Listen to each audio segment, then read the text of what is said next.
গল্পটি ছিল ৬ জন বন্ধুর একটি গ্রুপকে নিয়ে যারা একটি রহস্যময় স্কুলের মধ্যে আটকে যায়, যেখান থেকে বের হওয়ার কোনো উপায় নেই। বলছিলাম ফিলিপাইন হরর থ্রিলার সিরিজ হেল ইউনিভার্সিটির কথা। এই সিরিজের প্রথম পর্বের এক্সপ্লেনেশন আমরা আগেই করেছি, তাই যারা এখনো প্রথম পর্বটি দেখোনি তারা অবশ্যই আগে সেটা দেখে নিও, না হলে এই ভিডিওর কিছুই তোমরা বুঝতে পারবে না। প্রথম পর্বের লিংক তোমরা পেয়ে যাবে আই বাটনে অথবা ডেসক্রিপশন বক্সে। তো চলো, যেখান থেকে গল্পটা শেষ করেছিলাম সেখান থেকেই আবারও শুরু করা যাক।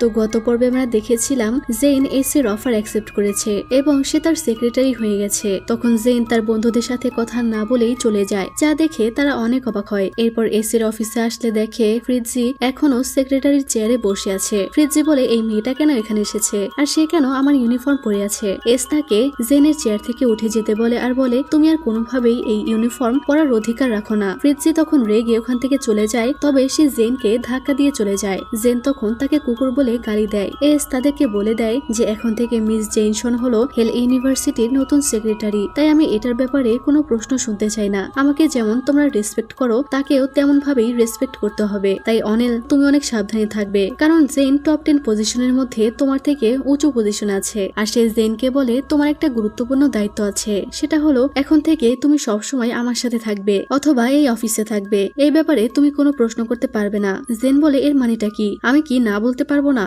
যা শুনে এস হাসে। এরপর মিউজিক ক্লাসে জেন অনেকটা লেট করে আসে, তখন একটি ছেলে তাকে পাশে সিট করে দেয়। এদিকে ফ্রিজি তো অনেকটা রেগেছিল। মিস কাতকে বলে, আমাকে সে এমন ভাবে রিপ্লেস করেছে যেন আমি তার সেক্রেটারি হিসেবে কোনো কিছুই করিনি। মিস কাত বলে, এটার জন্য ভেঙে পড়ো না, কারণ তুমি এখনো হেল ইউনিভার্সিটির সবচেয়ে বড় কুকুরগুলোর মধ্যে কার একজন। ফ্রিজি বলে, তাকে পস্তাতেই হবে, আমি এটা মেক শিওর করব। এরপর জেন গিটার বাজানোর চেষ্টা করছিল, তখন ছেলেটি তাকে সাহায্য করতে চায়। সে খুব সুন্দরভাবে গিটার বাজালে জেন ইমপ্রেস হয়ে যায় আর বলে, আমি তোমার নামটা এখনো জানি না। ছেলেটি বলে, আমার নাম হলো নাজের। যা শুনে জেন অনেকটা ভয় পেয়ে যায় আর বলে, এর মানে তুমি ব্ল্যাক গ্যাং এর লিডার? নাজের বলে, হ্যাঁ, তবে যা কিছু চোখে দেখা যায় সে সবকিছুই বিশ্বাস করতে নেই। তোমার অনেক সাবধান হওয়া উচিত, কারণ কিছু মানুষকে দেখতে যেমন তারা আসলে ওইরকম হয় না, তারা ডেমনের থেকেও অনেক ভয়ঙ্কর হতে পারে। এই বলে সে তার গলায় ছুরি ধরে, তবে জেন একটুও ভয় পায় না। সে বলে, তুমি খুব তাড়াতাড়ি টপ 10 এসে গেছো, তবে চিন্তা করো না, আমরা এগুলো কেয়ার করি না। তুমি খুব শীঘ্রই মারা যেতে চলেছো, তবে আমি তোমাকে একটি অফার দিতে চাই। জেন বলে, আমার দরকার আছে এরকম কোনো কিছুই তোমার কাছে নেই, তাই আমার তোমার অফারের দরকার নেই। নাজির বলে, অফার শব্দটা ভদ্রতার খাতিরে বলেছি, কথাটা হলো আমাদের সাথে জয়েন করো, আর না হলে মারা যাও। আমাদের মধ্যেকার একজন হও, আমি তোমাকে প্রোটেক্ট করব। কিন্তু জেন রাজি হয় না। নাজির বলে, আমি তোমাকে এখনই মেরে ফেলতে পারি, তুমি জানো। জেন বলে, ঠিক আছে, তুমি আমাকে এখনই মেরে ফেলো। নাজির বলে, এর মানে আমি সত্যিটাই শুনেছিলাম, তুমি মৃত্যুকে একদমই ভয় পাও না। মনে হয় গ্রিম রিপারও তোমাকে দেখে ভয় পাবে, কিন্তু আমি তোমাকে এখনই মারবো না, কারণ আমি তোমাকে ব্যবহার করতে পারবো। তখনই ডেমন গড গ্যাং এর কিছু ছেলেরা এসে নাজদেরকে ধরে প্রচন্ড মারতে শুরু করে। এই দেখে জেন অবাক হয়ে যায়। সে চিৎকার করে তাদেরকে থামতে বলে। তারা বলে, মিস শন, আমরা আপনার অর্ডার ফলো করতে পারবো না, কারণ এই বান্দা আমাদের বন্ধুর গার্লফ্রেন্ডকে বিরক্ত করে। এইসব দেখে সে চলে যাচ্ছিল, আর তখনই লাল চুলাওয়ালা ছেলেটাকে দেখে সে বলতে থাকে, তুমি কি তাকে সাহায্য করবে না? তুমি তো তার গ্যাংয়েরই মেম্বার, তাই না? সে বলে, তুমি খুবই ফানি মিস সেক্রেটারি, আমি তাকে সাহায্য করতে পারবো না, কারণ এখানকার ওই 3 জনই মারা যাবে। এই বলে সে চলে যায়। যাই হোক, এরপর জেন তার ফ্রেন্ডদের সাথে বসে খাবার খাচ্ছিল,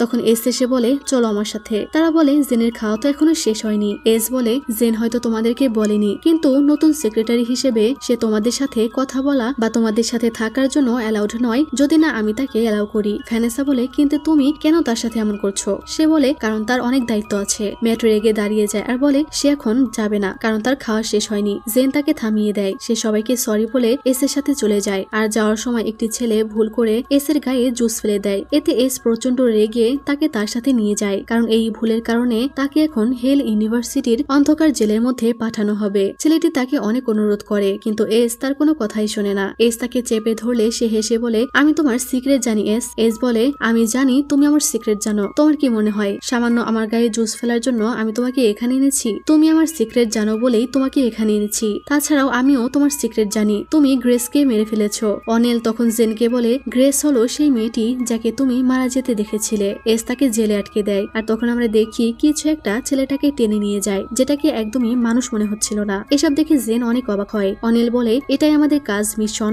যারা রুলস ব্রেক করে আমরা তাদেরকে শাস্তি দেই, আর এই শাস্তিটা হলো মৃত্যু। মানে এই জেলে কাউকে পাঠানো হলে সে আর ফিরে আসে না, তাকে মেরে ফেলা হয়। সবাই এইসব দেখেও স্বাভাবিক ছিল। জেন মনে মনে বলে এখন বুঝতে পারছি যে কেন সবাই তাকে এত ভয় পায়। তাদের শাস্তিটা ভয়াবহ, আর আমি এই রাক্ষসদের সাথে কোনোভাবেই থাকতে চাই না। তাই আমাকে হিডেন ল্যাবটা খুঁজে বের করতেই হবে। তখনই ওই ছেলেটার গার্লফ্রেন্ড এসে তাকে অনুরোধ করতে থাকে তার বয়ফ্রেন্ডকে ছেড়ে দেওয়ার জন্য, কিন্তু সে বলে এটা আর সম্ভব নয়। মেয়েটা বসে কান্না করলে জেন তাকে শান্ত করার চেষ্টা করে, আর তখন জেন তার থেকে জানতে পারে যে 5 বছর আগে আরো কিছু নতুন স্টুডেন্ট এখানে এসেছিল, তবে তাদের মধ্যেকার সবাইকেই একে একে মেরে ফেলা হয়েছে। শুধুমাত্র একটি মেয়ে বেঁচে ছিল, আর তার কারণেই হেল ইউনিভার্সিটিতে আবারও শান্তি ফিরে এসেছিল। প্রথমবারের মতো এখানে রক্তপাত বন্ধ হয়েছিল, আর ওই মেয়েটার নাম হলো সামান্থা। সে বলে আমরা সবাই ভেবেছিলাম হেল ইউনিভার্সিটিতে হয়তো শান্তি বিরাজ থাকবে, কিন্তু এখানে রক্তপাত এবং মৃত্যু ছাড়া কোনো কিছুই পার্মানেন্ট নয়। ভয়ঙ্কর ব্যাপার হলো সব রাক্ষসেরা তখন আরো বেশি ভয়ানক হয়ে ওঠে। সে 2 মাসের মধ্যে টপ 10 এর জায়গা করে নিয়েছিল,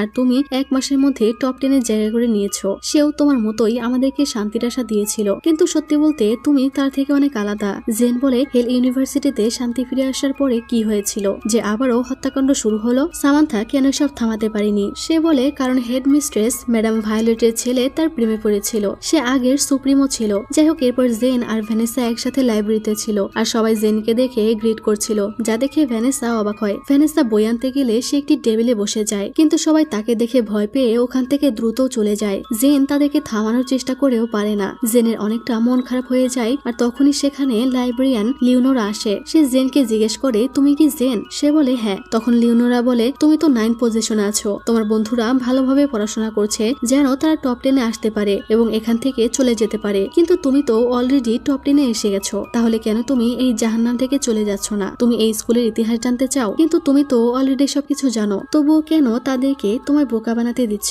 কেউই তোমাকে সাহায্য করতে পারবে না, এমনকি তোমার বন্ধুরাও না। তোমার কখনোই কাউকে বিশ্বাস করা উচিত নয়। ইতিহাস প্রতিবার রিপিট হয়, কিন্তু আশা করি এইবারে তুমি জয়ী হবে। এই বলে সে চলে যায়। তখনই ভ্যানেসা বই নিয়ে আসলে সে অনেকটা ভয় পেয়ে যায়। ভ্যানেসা বলে কি হয়েছে? সে বলে কিছু না, মিস লিওনোরা উল্টাপাল্টা অনেক কথা বলছিল, আমি তার কোনো কথাই বিশ্বাস করিনি। তখনই তার মনে পড়ে যে তার ক্লাস আছে, তাই সে দৌড়ে চলে যায়। তখন ভ্যানেসার সাথে লিয়াম নামের একটি ছেলের পরিচয় হয়। সে তাকে পড়ায় হেল্প করে, আর মনে হচ্ছিল লিয়াম ভ্যানেসাকে পছন্দ করে। সে তাকে টেনে ক্যাফেটেরিয়ায় নিয়ে যায়। তখন ভ্যানেসা সেখানকার সবচেয়ে দামি খাবারটা অর্ডার করে। এই শুনে লিয়াম ওয়েটারকে তার ব্যবহারের জন্য সরি বলে, আর বলে মনে হয় সে ভুলে গেছে যে এখানে সবকিছু ফ্রি। তাদের দুজনের মধ্যে এখানে ফ্রেন্ডশিপ হয়। তারা খাবার খাচ্ছিল, আর তখনই সেখানে তাদের ফ্রেন্ডদের গ্রুপ চলে আসে। জেরাম তো লিয়ামকে এখানে দেখে অনেকটা জেলাস হয়, কারণ সে তো ভ্যানেসাকে পছন্দ করত। তারা সবাই তখন লিয়ামের সাথে ইন্ট্রোডিউস হয়, আর ভ্যানেসাকে জেন আর মিয়া টিস করতে থাকে। তারা সবাই এখানে তাদের দুজনকে নিয়ে মজা করতে থাকে, তাই এখানে অনেকটা হই হুল্লোড় শুরু হয়ে যায়। তখনই সেখানে একটি মেয়ে গ্লাস ভেঙে ফেলে দেয়, আর চিৎকার করে তাদেরকে বলে তোমরা অনেক বেশি শব্দ করছো, তোমাদের জন্য আমার গ্লাস ভেঙে গেছে। এই বলে সে কান্না করতে থাকে, আর এই মেয়েটার নাম হলো রোকসেন। লিয়াম তার কাছে গিয়ে তার কেয়ার করতে থাকে। ভ্যানেসা বলতে থাকে একটা গ্লাস ভেঙে যাওয়ায় সে এত নাটক কেন করছে? জেন বলে তুমি কি জেলাস হচ্ছ? রোকসেন তখন চিৎকার করে বলতে থাকে এই সবকিছু তোমাদের দোষ। এই বলে সে চলে যায়। লিয়াম তাদেরকে বলে রোকসেন আসলে রেজ সিলভানিয়ার গার্লফ্রেন্ড। যদি রেজ এখানকার কিং হয়ে থাকে তাহলে অটোমেটিক্যালি সে এখানকার কুইন। যদি তোমরা কখনো তার সাথে পাঙ্গা নাও তাহলে তোমাদেরকে রেজকে মোকাবিলা করতে হবে, তাই তোমরা তার থেকে দূরে থাকো। তখনই একটি মেয়ের চিৎকার শুনে তারা দৌড়ে সেদিকে যায়, আর গিয়ে দেখে ওখানে একটি ছেলে লাশ পড়ে আছে। মিস কাত এসে এই আবর্জনাকে এখান থেকে সরাতে বলে, আর সবাইকে চলে যেতে বলে। তারা বলে আপনারা কি কিছুই করবেন না? অন্তত কে এটা করলো তাকে খুঁজে বের করুন। সে বলে যদি তোমাদের ইচ্ছা হয় তাহলে তোমরা খুঁজে বের করতে পারো, আমার এসব কাজ করার সময় নেই। লিয়াম বলে কেউ মারা গেলে এভাবেই কেউ কেয়ার করে না। সে সবাইকেই বাই বলে চলে যায়। জেন এইসব দেখে শক্ট হয়ে দাঁড়িয়ে থাকে, আর মনে মনে বলে যদি স্টুডেন্টদের সংখ্যা এভাবে দিনে দিনে কমে যায় তাহলে এই স্কুল থাকারই কোনো মানে হয় না। তখন তার হাতে একটি ব্রেসলেট দেখে মনে পড়ে এই ছেলেটাই তখন নাজিরকে মারছিল, এর মানে নাজিরই তার এই অবস্থা করেছে। এরপর জেন পরিত্যক্ত বিল্ডিং এ এসে দেখে পুরো বিল্ডিং জুড়ে শুধু রক্ত। সেখানে সে অনেকটা ভয় পাচ্ছিল, আর আশেপাশে কারো উপস্থিতি টের পাচ্ছিল। এইভাবে অনেকবার তার মনে হয় যে তার পেছন দিয়ে কেউ বারবার চলে যাচ্ছে, কিন্তু সে কোনোভাবেই দেখতে পায় না। তাই সে চিৎকার করে জিজ্ঞেস করে যে সে কে। তখনই দেখে একটি ছেলে তার নিজের গলায় ছুরি ধরে দাঁড়িয়ে আছে, আর বলছে এখানে আমার কোনো দোষ নেই। সে তাকে শান্ত হতে বলে, আর বলে আমি তোমাকে সাহায্য সাহায্য করব। সে শুধু বলতে থাকে আমি এটা করতে চাইনি, এখানে আমার কোনো দোষ নেই। এই বলে সে জেনের উপর হামলা করে দেয়। জেন তাকে একটা লাথি মেরে দাঁড়িয়ে যায় আর সে ছেলেটার সাথে ফাইট করতে থাকে। তাকে মেরে সে কোনোভাবে ওখান থেকে এসে একটি জায়গায় লুকিয়ে থাকে। সে আওয়াজ করলে ছেলেটি ছুটে যায় তাকে মেরে ফেলার জন্য। সে কোনোভাবে তার হামলা ডস করতে থাকে। ছেলেটি তখন ছুরিটা দিয়ে তাকে আঘাত করে, কিন্তু সেটা দেওয়ালে গিয়ে লাগে আর সে কান্না করে বলতে থাকে আপনি কেন আমাকে বিশ্বাস করছেন না। তখনই তার বন্ধু এসে বলে আমি তোমাকে বিশ্বাস করি, আসলে এই ছেলেটাই তাদের ওই বন্ধুকে মেরে ফেলেছে যার লাশ তারা ক্যাফেটেরিয়ায় দেখেছিল। সে বলে আসলে তার বন্ধু অনেক কঠিন সময় পার করছে, কারণ সে আমাদের আরো একজন বন্ধুকে মেরে ফেলেছে। জেন বলে যাকে আমরা ক্যাফেটেরিয়ায় দেখলাম। সে বলে হ্যাঁ। জেন জিজ্ঞেস করে কেন তারা তাদের নিজেদের বন্ধুকে মেরে ফেললো। তারা বলে কারণ গ্যাং আমাদেরকে টার্গেট করেছে, যদি এমনটা না করতাম তাহলে তারা আমাদেরকে মেরে ফেলতো। সে জেনকে জিজ্ঞেস করে মিস শন আপনি কি নিজেকে বাঁচাতে অন্য কাউকে মেরে ফেলতে পারবেন। এই বলে সে তার বন্ধুর গলায় ছুরি চালিয়ে তাকে মেরে ফেলে। জেন তখন প্রচন্ড চিৎকার করে তাকে থামানোর চেষ্টা করে, কিন্তু সে তাকে মেরেই ফেলে। চোখের সামনে কাউকে এভাবে মারা যেতে দেখে সে রাগে কষ্টে অনেক কান্না করছিল। ছেলেটা তাকে ছুরি দিয়ে মেরে ফেলতে বলে, কিন্তু জেন ওটা ফেলে দেয় আর বলে অন্য কোনো উপায় অবশ্যই আছে। এই বলে সে চলে যায়। এরপর সে পানি পান করছিল আর তখনই ওপর থেকে একটি লাশ নিচে পড়ে। জেন তখন দেখে এটা তো ওই ছেলেটার লাশ, যা দেখে সে প্রচন্ড চিৎকার করে। এরপর সে তার অফিসে চলে আসে। অনিল আর ফ্রিজি সেখানে এসে বলে যে 3 জন মারা গেছে, তবে তাদের কাউকেই আইডেন্টিফাই করা যাচ্ছে না, কিন্তু জেন তো তাদের সবাইকে চেনে, তাই সে সবার নাম বলে। এসে সব জানতে পেরে বলে সবাই ডিসরেসপেক্টিং হয়ে যাচ্ছে, তাই সবাইকে আমাদের আরো ভয় দেখানো উচিত যেন স্টুডেন্ট গভর্নমেন্ট কাউন্সিলের পাওয়ার লস না হয়। এটা শুনে জেন এসে পানি পান করতে থাকলে এস বলে আমি এখন মিটিং করছি, আর তুমি কি চাইছো যে আমি মিটিং ক্যান্সেল করে দেই যেন তুমি খাবার খেতে পারো। জেন তখন রেগে বলে সুপ্রিমো এত নাটক কেন করছো, ওভার অ্যাক্টিং করা বন্ধ করো। তুমি একা নও যে কিলারকে থামাতে আগ্রহী। মানে জেনে তার কাজ করার পদ্ধতি পছন্দ হয়নি, কোথায় কিলারদের ধরে শাস্তি দিবে তা না, সে শুধু তাদের স্টুডেন্ট কাউন্সিল নিয়ে চিন্তা করছে। অনিল তখন ফিস ফিস করে ফ্রিজিকে বলতে থাকে তার এমন ব্যবহারের জন্য হয়তো তুমি আবারও তোমার পজিশন ফিরে পেতে পারো। জেন এস কে ধাক্কা দিয়ে চলে যাচ্ছিল, তখন এস তাকে ধরে বলে তুমি মাত্র কি বললে সেটা কি আবারও বলবে। জেন বলে তুমি আমাকে খুব ভালোভাবেই শুনতে পেয়েছো। এস অনিলকে বলে কিছু ডকুমেন্টস আছে সেগুলো মিস ভায়োলেটের কাছে নিয়ে যেতে, আর জেনকে বলে এইমাত্র তুমি যে ব্যবহার করলে এই জন্য তোমাকে শাস্তি পেতে হবে, আর তোমার শাস্তি হলো অনিল ফিরে এলে ওই ডকুমেন্ট গুলো কপি করে আমার কাছে নিয়ে আসবে। এটা শুনে জেন এখান থেকে চলে যায়। তখন ফ্রিজি এস কে বলে সুপ্রিমো আপনার কি মনে হয় না জেন যে ভুল করেছে এজন্য তার শাস্তিটা অনেক কম হয়ে গেছে। এস বলে তুমি কি আমাকে প্রশ্ন করছো, তুমি হয়তো ভুলে গেছো যে মতামত শেয়ার করার কোনো অধিকার তোমার নেই, কারণ তুমি আর এসএসজি কাউন্সিলের কেউ নও। ফ্রিজি তাকে সরি বলে। এরপর অনিল জেনকে ওই ডকুমেন্টস গুলো দেয় আর বলে তুমি অনেক লাকি মিস শন, ভেবেছিলাম তোমাকে হয়তো হেল জেলে দিবে। জেন বলে আহারে তোমার কি খারাপ লাগছে। অনিল বলে এরকম কিছু নয়, তবে আমি অবাক হয়েছি, মনে হয় তোমার প্রতি সুপ্রিমোর দুর্বলতা আছে। জেন বলে আমার তার কোনো কিছুরই দরকার নেই। অনিল বলে ঠিক বলেছো, তার সাথে বন্ধুত্ব করা মানে জঙ্গলের ভয়ানক প্রাণীর সাথে বন্ধুত্ব করা। তবে তুমি যদি ভেবে থাকো যে হেল জেল সবচেয়ে ভয়ানক শাস্তি যা সুপ্রিমো দিয়ে থাকে তাহলে এটা ভুল ভাবছো, কারণ তার কাছে এর থেকেও ভয়ানক শাস্তি আছে। জেন বিরক্ত হয়ে বলে তোমার কি বকবক করা শেষ হয়েছে, আমার করার মতো আরো অনেক কাজ আছে। এই বলে সে ডকুমেন্ট গুলো নিয়ে এস এর অফিসে যাচ্ছিল আর ভাবছিল তার কিভাবে আমার প্রতি কোনো দুর্বলতা থাকতে পারে। সে তো এমন একটা মানুষ যে অন্যদেরকে হেল জেলে বন্দী করে রাখে। মিটিং এ সামান্য পানি পান করার জন্য সে আমাকে পানিশমেন্টও দিয়েছে। তখনই যাওয়ার পথে রেস সিলভানিয়ার গার্লফ্রেন্ড রোক্সেন এসে হাজির হয় আর বলে এর মানে গুজবটা সত্যি যে তুমি নতুন সেক্রেটারি হয়ে গেছো। তবে এটা এত গর্ব করার কিছুই নয়, কারণ তুমি এখানে একটি কাজের মেয়ে, কোনো রানী নও, বরং দাসীর মতো যেমনটা লো ক্লাস হয়ে থাকে। জেন এসব শুনেও চুপচাপ চলে যাচ্ছিল, কিন্তু রোক্সেন তাকে ধাক্কা দেয়। জেন রেগে বলে আমি বলেছি আমাকে সাইড দাও। এই শুনে সে রেগে জেনকে ধাক্কা দিয়ে ফেলে দেয় আর বলে তুমি এখনো তোমার জায়গাটা জানো না তাই না, তোমার থেকে আমার ফ্রেন্ডদেরও এখানে বেশি ভ্যালু আছে। মানে রোক্সেন হলো একটা জেলাসি স্ন্যাক। সে বলে আমরা তোমার থেকে অনেক উপরে আছি, তাই আমি যদি তোমার জায়গায় থাকতাম তাহলে এরকম অ্যাটিটিউড কখনোই দেখাতাম না, কারণ তুমি কখনোই আমার থেকে বেটার হতে পারবে না, আর না বেটার জায়গায় যেতে পারবে। তুমি ঠিক আমার জুতার ময়লার মতো। জেন তখন দাঁড়িয়ে যায় আর বলে আমি এরকম কারো থেকে কোনো মতামত চাইনি যে সবসময় নিজের র্যাঙ্ক এবং ইমেজ নিয়ে অনেক বেশি ভয়ে থাকে। তুমি শুধু তোমার আসল রূপটা সবাইকে দেখিয়ে দিচ্ছ যে তুমি আসলে একটা ইনসিকিউর কুকুরের বাচ্চা। এই শুনে রোক্সেন তাকে একটি থাপ্পড় মেরে বলে তুমি জানো আমি কে। জেন বলে আমি যদি তোমার থাপ্পড়কে রেটিং দেই তাহলে এটা 50 ডিগ্রি হবে। এখন আমার এই 180 ডিগ্রির থাপ্পড়টা একবার ট্রাই করে দেখো। এই বলে সে তাকে এমন একটা থাপ্পড় দেয় যে সে ফ্লোরের উপরে পড়ে যায় আর পাপিটা কান্না করতে থাকে। জেন বলে আমি শুনেছি তুমি এখানকার কুইন, কিন্তু আমি তো শুধু কুকুরের আওয়াজ শুনতে পাচ্ছি। রোক্সেন বলে রেজকে আমি সব বলবো। সে বলে তোমার যা ইচ্ছা করো, তুমি তো এটা খুব ভালোভাবেই পারো তাই না। লুজার কোথাকার। এই বলে সে চলে গেলে রোকসেন রেগে বলতে থাকে, তোমাকে অবশ্যই এর জন্য পস্তাতে হবে, আমি তোমাকে মেরে ফেলবো ফাকিং বিচ। জেন এস এর অফিসে কাউকে না দেখতে পেয়ে কিছু ডকুমেন্ট গুলো ওখানে রেখে দেয় আর কিছু ডকুমেন্টস ম্যাডাম ভায়োলেটের কাছে নিয়ে আসে। ম্যাডাম ভায়োলেট বলে, তোমাকে দেখলে আমার একজনের কথা মনে পড়ে, তবে সে বলে না যে আসলে কার কথা মনে পড়ে। ম্যাডাম ভায়োলেট তাকে তাড়াতাড়ি করে হোস্টেলে ফিরতে বলে, কারণ কিছুক্ষণের মধ্যে ব্লাডি নাইট শুরু হবে আর এসএসজি সেক্রেটারি যদি কিছু হয় তাহলে এটা এসএসজি কাউন্সিলের জন্য অনেক অপমানজনক হবে। তাই জেন তাড়াতাড়ি করে চলে আসে। তখন ভ্যানেসা তাকে টেনে ধরে বলে, এটা কি সত্যি যে তোমার রোকসেনের সাথে ফাইট হয়েছে? জেন বলে, কিন্তু এটা সে আগে শুরু করেছিল আর বলছিল সে আমাদের থেকে অনেক বেটার। ভ্যানেসা বলে, এটা পয়েন্ট নয়। জেন বলে, অবশ্যই এটাই পয়েন্ট, আমরা কবে এভাবে নিজেদেরকে ছোট হতে দিয়েছি? ভ্যানেসা বলে, এটা তখন ছিল যখন আমরা বাইরে ছিলাম, কিন্তু মনে রেখো এটা হেল ইউনিভার্সিটি, তুমি নিজেকে বিপদে ফেলছো। জেন বলে, তো তুমি আমাকে কি করতে বলো? তাকে আমার সাথে যা খুশি তাই করতে দিব?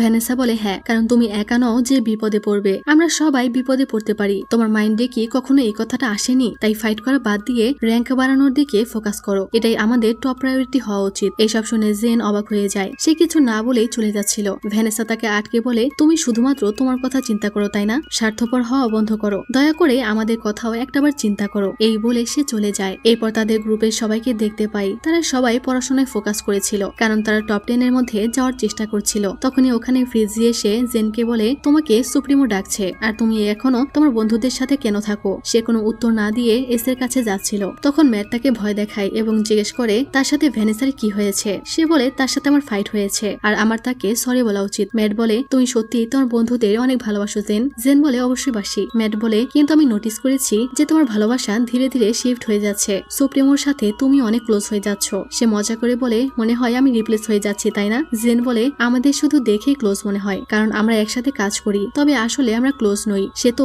কখনো আমাকে গুড মর্নিং ও বলে না। ম্যাট বলে, যাই হোক, আমি জানি তোমার মনের মধ্যে একমাত্র আমিই আছি, আমি তো তোমার ক্রাশ তাই না? এই শুনে জেন হাসে। ম্যাট বলে, এস তোমাকে দিয়ে একটু বেশি কাজ করাই, আমি তোমাকে অনেক মিস করি, আমার বেস্ট ফ্রেন্ডের সাথে ভালো সময় কাটানোই হচ্ছে না। জেন ওখান থেকে চলে যাচ্ছিল। তখন ম্যাট তাকে জিজ্ঞেস করে, আচ্ছা জেন, কে বেশি হ্যান্ডসাম, আমি নাকি ওই সুপ্রিমো? আর আমার কাছে তো সুপ্রিমো মানে এস কে অনেক বেশি ভালো লাগছে, তোমাদের কাছে কাকে বেশি ভালো লেগেছে সেটা কমেন্ট করে জানাবে। কিন্তু জেন তাকে উত্তর দেয়, অবশ্যই তুমি। আর তখনই পাশের রুম থেকে এস বেরিয়ে আসে আর তাদের দুজনকে একসাথে দেখে সে প্রচন্ড রেগে যায় আর জেনকে ভেতরে যেতে বলে। বেচারাকে দেখে বোঝাই যাচ্ছিল যে তার অনেক ফাটছে। এরপর তো এস জেনকে অনেক কথা শোনায় যে তোমার ফ্রেন্ডদের জন্য তোমার কাছে অনেক সময় থাকে, কিন্তু সবসময় আমাকে তোমার জন্য অপেক্ষা করতে হয়, তুমি সবসময় বিজি থাকো আর বেপরোয়া ভাবে চলাফেরা করো। কথাগুলো বলতে যেন এস এর অনেক কষ্ট হচ্ছিল। সে বলে, আর রোকসেনের সাথে ফাইট করে তোমার কি লাভ হলো? জেন বলে, আমি তাকে 180 ডিগ্রি একটা থাপ্পড় মেরেছি আর এটা করে আমি অনেক আনন্দ পেয়েছি।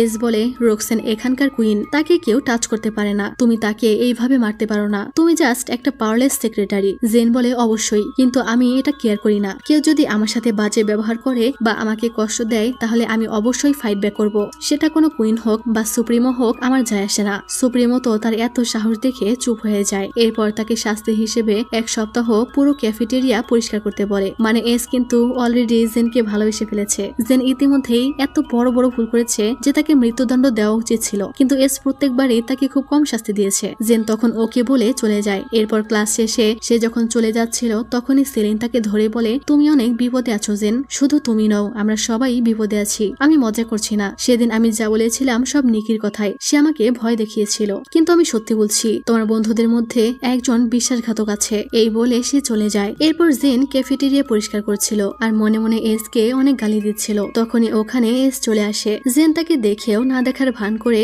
মনোযোগ দিয়ে কাজ করতে থাকে। তখন এস হঠাৎ করেই তাকে জিজ্ঞেস করে, তোমার ফ্যামিলিতে কে কে আছে? জেন বলে, তুমি হঠাৎ এই ধরনের প্রশ্ন কেন করছো? এস বলে, হয়তো কথা বলতে বলতে কাজ করলে তোমার কাজটা তাড়াতাড়ি হবে, তাই আমি জানতে চাই তোমার ফ্যামিলি কেমন। সে বলে, আমাদের একটা নর্মাল ফ্যামিলি ছিল, আমার মা অনেক পরিশ্রমী একজন নারী, আমার বড় বোন আলিসন ঠিক বইয়ের মধ্যেকার বড় বোনদের মতো, সে অনেক সুন্দর এবং সবকিছুতেই অনেক ভালো, তার 2টা বাচ্চাও আছে। এস শুধু তার হাসি মাখা মুখটা দেখতে থাকে। এস তখন তার ফ্রেন্ডদের ব্যাপারে তাকে জিজ্ঞেস করে। সে বলে, তুমি তো তাদেরকে চেনো? এস বলে, হ্যাঁ, শুধু নাম জানি, আমি তখনই কোনো স্টুডেন্টদের সাথে দেখা করতে পারি যখন সে লাইন ক্রস করে। তখন জেন তার ফ্রেন্ডদের ব্যাপারে তাকে বলতে থাকে যে তারা তার ফ্যামিলির মতো। মিয়া হলো তাদের গ্রুপের হার্ট, ডেভিড আর জেরম হলো এমন মানুষ, যদি তুমি হাসতে চাও তাহলে তোমাকে তাদের কাছে যেতে হবে। ভ্যানেসা হলো আমাদের গ্রুপের সবচেয়ে সাহসী, এমনকি আমার থেকেও বেশি সাহসী, সে সব সময় আমাদের সবার কথা চিন্তা করে যেন আমরা আমরা কোনোভাবেই হার্ট না হই। আর ম্যাট হলো সবচেয়ে বিশ্বস্ত মানুষ। এই বলে সে সুপ্রিমোকে তার ব্যাপারেও কিছু বলতে বলে, তার ফ্যামিলি ফ্রেন্ডস এইসব ব্যাপারে।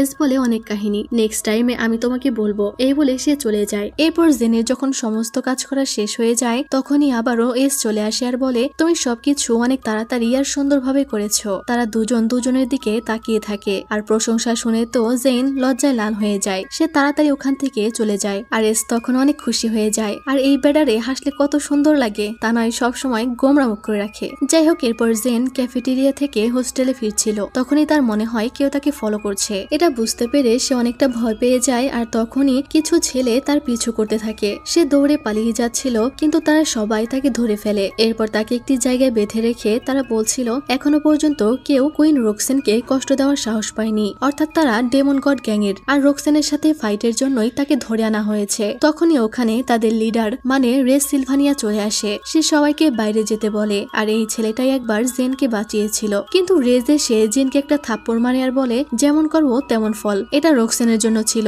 আমি জানি তুমি অনেক বেশি সাহসী, কিন্তু তোমার ফ্রেন্ডদের কি হবে? তারা তো তোমার মতো সাহসী নয়। কি হবে যদি আমি তাদেরকে কষ্ট দেই? মিয়াকে দিয়ে শুরু করলে কেমন হয়? জেন তার এইসব কথায় একদমই ভয় পায় না। সে বলে তুমি হয়তো জানো না আমি মৃত্যুকে সাথে নিয়ে ঘুরি আর তুমি শীঘ্রই মারা যাবে। জেন তাকে বলে তুমি রেস সিলভানিয়া তাই না? তুমি আমাকে এখনই ছেড়ে দিবে, না হলে আমি তোমার সিক্রেট সবাইকে বলে দিব। রেস বলে আমার এমন কোনো সিক্রেট নেই যেটা তুমি আমার বিরুদ্ধে ব্যবহার করতে পারো। জেন তখন বলে তুমি তার মাস্ক পরে আছো বলেই ভেবেছো তুমি আমাকে বোকা বানাতে পারবে? তুমি তো রেস সিলভানিয়াই নও। এটা শুনে সে কিছুটা ভয় পেলে জেন হেসে বলে আমি রেসকে খুব ভালোভাবেই জানি। তুমি যতই তার মাস্ক পরে রেস সাজার চেষ্টা করো না কেন আমাকে কখনোই বোকা বানাতে পারবে না, কারণ আমি অলরেডি আসল রেজের সাথে দেখা করেছি। ছেলেটি বলে আমি তোমাকে এখনই মেরে ফেলতে পারি। এই বলে সে তার মাস্ক খুলে ফেলে আর বলে আমি তোমাকে আন্ডার এস্টিমেট করেছিলাম, আমি সবাইকে বোকা বানিয়েছি, ইভেন রোক্সেনকেও। সে বলে এখন 6:53 বাজে, যদি তুমি এখান থেকে চলে যেতে চাও তাহলে এটাকে সিক্রেট রাখতে হবে, না হলে তুমি ব্লাডি নাইটে মারা যাবে।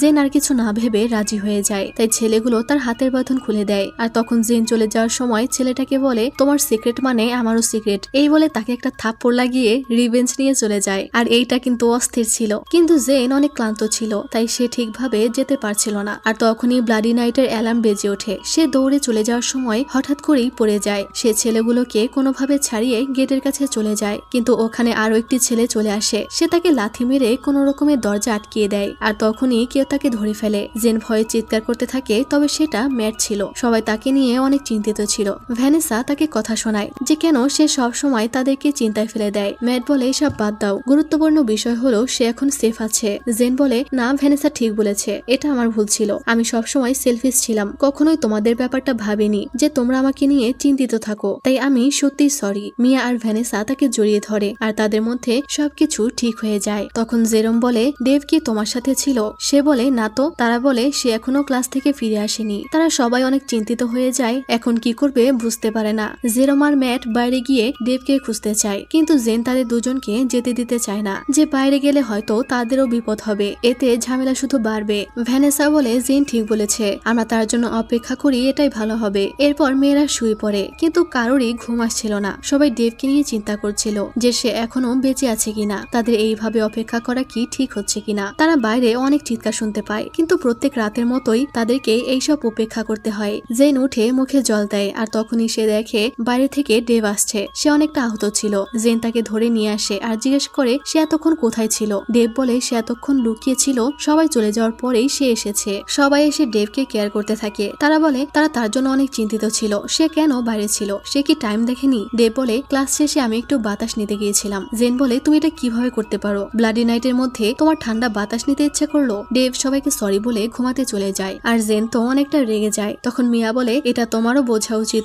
আমাদেরও ঠিক এমনই লেগেছিল যখন তুমি বাইরে ছিলে। যাই হোক, পরদিন সকালে সবাই রেডি হয়ে যায় স্কুলের জন্য আর এসে দেখে ম্যাট সবার জন্য রান্না করছে। সবাই খাবার খেয়ে ক্লাসের দিকে যায় আর এইদিকে বাইরের সমস্ত রক্ত পরিষ্কার করা হচ্ছিল। আর দুটি ছেলে মেয়ে যাওয়ার সময় একটি কাটা হাতের উপরে তাদের পা পড়ে। যাই হোক, এদিকে সবাই ক্লাসে যাওয়ার সময় স্যার আলভারেজ জেনকে ডাকে আর বলে তুমি তোমার গ্রেড নিয়ে কোনো চিন্তা করো না, আমি তোমাকে হাইয়েস্ট গ্রেড দিব, কিন্তু তুমি শুধু আমার হয়ে কাজ করবে। জেন বলে কিন্তু আমি এখনো জানি না যে ওই হিডেন ল্যাবটা কোথায়। সে বলে তুমি তোমার সেক্রেটারির দায়িত্ব পালন করো আর তাদের প্রত্যেকটা মুভমেন্ট মনিটর করো। জেন বলে কিন্তু যদি তারা ধরে ফেলে তখন কি হবে? আমি এত তাড়াতাড়ি মারা যেতে চাই না স্যার, আমাকে আমার বন্ধুদের সাথে এই জায়গা থেকে পালিয়ে যেতে হবে। অ্যালভারেজ বলে একটা ঝড় আসতে চলেছে, সবার সেফটি এখন তোমার হাতে, তাই প্লিজ সাবধানে থেকো এবং তাদের মতোই রাক্ষস হয়ে যাও, কারণ রাক্ষস না হলে এসএসজি প্রেসিডেন্টের সাথে তুমি মিশে যেতে পারবে না। রাতে জেন এইসব ভাবছিল, তার হাতে দাগ হয়ে গিয়েছিল কাল চেয়ারের সাথে বেঁধে রাখার জন্য। সে ভাবতে থাকে তাদের সাথে লড়াই করার জন্য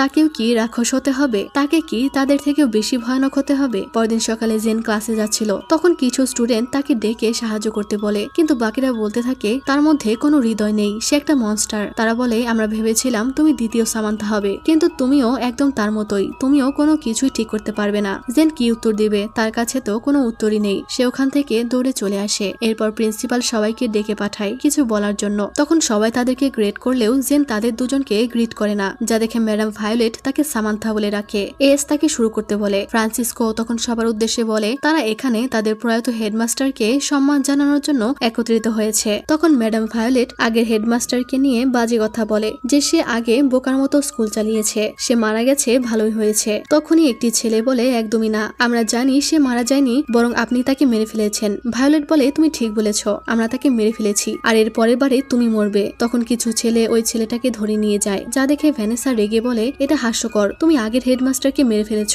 কেন তাকে এইভাবে তোমরা শাস্তি দিয়েছ? শাস্তি তো তোমাদের পাওয়া উচিত ছিল, আর তোমরা যতই লুকানোর চেষ্টা করো না কেন স্কুলের সবাই জানে যে তুমি তাকে মেরে ফেলেছ।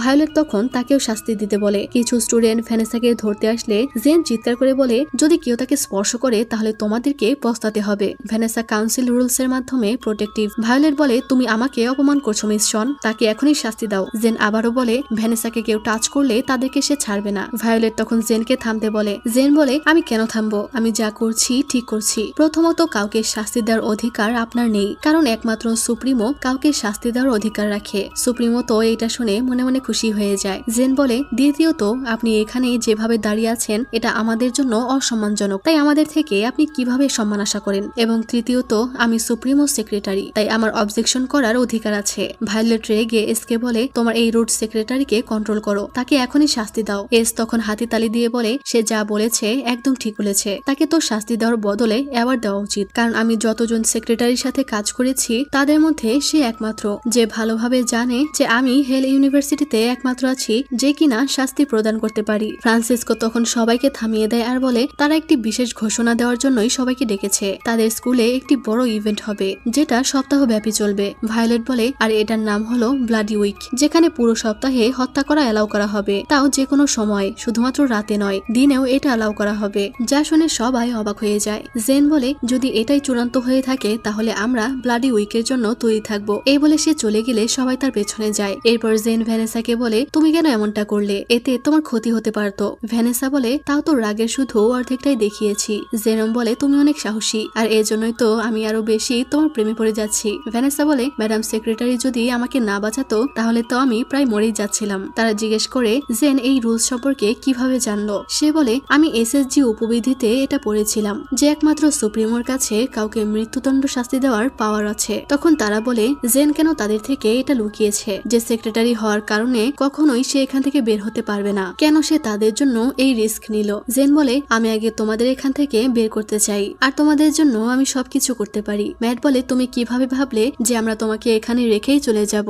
জেরম বলে তাছাড়াও আমরা ডক্টর কুইজন আর তার সিক্রেট ফর্মুলার ব্যাপারেও সবকিছু জানি যেটা মৃতকে জীবিত করতে পারে। ভ্যানেসা বলে যদি আমরা এখান থেকে চলে যাই তাহলে সবাই মিলে চলে যাব, আর যদি এখানে থেকে যাই তাহলে সবাই একসাথে এখানে পৌঁছবো। ম্যাট বলে তুমি কখনোই একা নও জেন, আমরা কখনোই তোমাকে একা ছাড়বো না, দরকার হলে আমরা সবাই এখানে একসাথে মরবো। এরপর জেন বাইরে ছিল, তখন একটি মেয়ে তাকে রাক্ষস বলে আর বলে আমরা ভেবেছিলাম তুমি সামান্থার মতো আমাদেরকে সাহায্য করবে। জেন বলে কে সামান্থা, কেন সবাই আমাকে সামান্থা বলছে, আমি শুধু সামান্য একজন সেক্রেটারি, আমি কিভাবে তোমাদের সাহায্য করব। মেয়েটি বলে প্লিজ আমাকে সাহায্য করো, কারণ তারা আমাকে যেসব ইনজেকশন দিয়েছে এগুলোর জন্য আমি বেশিক্ষণ বাঁচবো না। তখন সে দেখে মেয়েটির শরীরের অবস্থা ভয়ানক। সে বলে আমাকে সাবজেক্ট হিসেবে ব্যবহার করা হয়েছে, তারা একটি সিরাম বানানোর কাজে আমার ওপরে এক্সপেরিমেন্ট করেছে। জেন বলে তারা কি তোমাকে ওই ল্যাবে নিয়ে গিয়েছিল, সে ল্যাবটা আসলে কোথায় আমাকে বলো। মেয়েটা বলতে চায় না। জেন বলে তুমি যদি না বলো তাহলে আমি তোমাকে কিভাবে সাহায্য করব। মেয়েটি বলতে চায় না আর বলতে থাকে তুমি আমাকে সাহায্য করবে কিনা বলো।